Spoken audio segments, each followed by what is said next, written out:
Okay, how y'all doing? So we're going to read Vygotsky. This is Lev Vygotsky, 1934.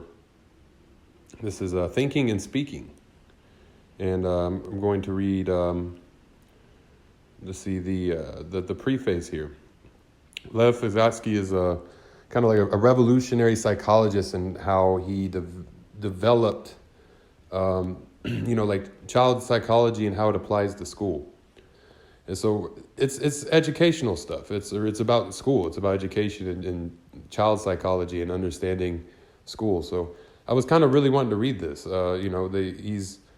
He's kind of globally recognized. Even being in the Soviet Union, he's globally recognized by like American, education, like American education for being somebody who developed, how people do schools, I guess, so.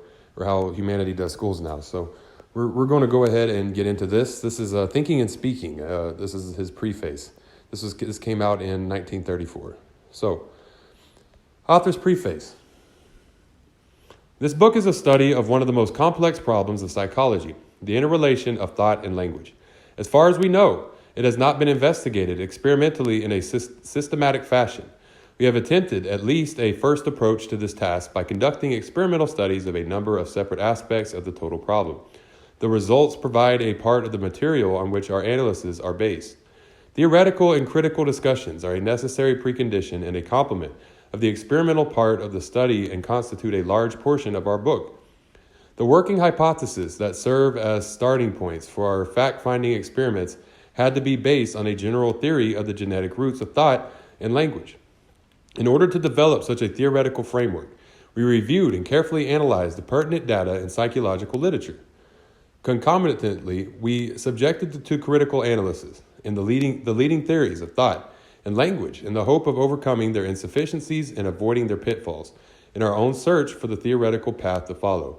Inevitably, our analysts encroached on some neighboring fields such as linguistics and the psychology of education. In discussing the development of scientific concepts in childhood, we made use of the working hypothesis concerning the relation between the educational process and mental development, which we had evolved elsewhere during a different body of data. The structure of this book is perforce complex and multifaceted, yet all its parts are oriented toward a central task, the genetic analysis of the relationship between thought and the spoken word.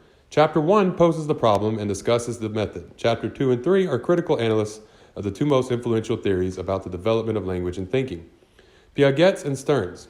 Chapter 4 attempts to trace the genetic roots of thought and language. It serves as a theoretical introduction to the main part of the book. The two experimental investigations described in the next two chapters. The first study, Chapter 5, deals with the general developmental course of word meanings in childhood. The second, Chapter 6, is a comparative study of the development of the scientific and the spontaneous concepts of the child.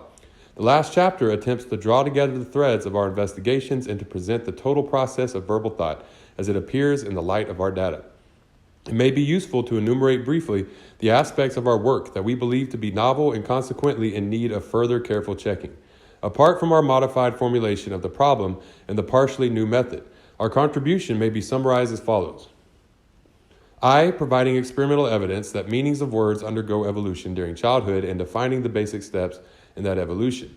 2, uncovering the singular way in which the child's scientific concepts develop, compared with his spontaneous concepts and formulating the laws governing their development. Scientific is in quotation marks.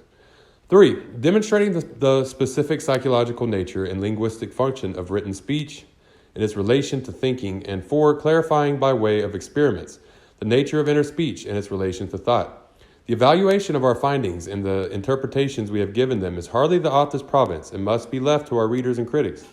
The author and his associates have been exploring the field of language and thought for almost 10 years, in the course of which some of the initial hypotheses were revised or abandoned as false. The main line of our investigation, however, has followed the direction taken from the start. We fully realize the inevitable imperfections of the study, which is no more than a first step in a new direction. Yet we feel that in uncovering the problem of thought and language as the focal issue of human psychology, we have contributed to some essential progress.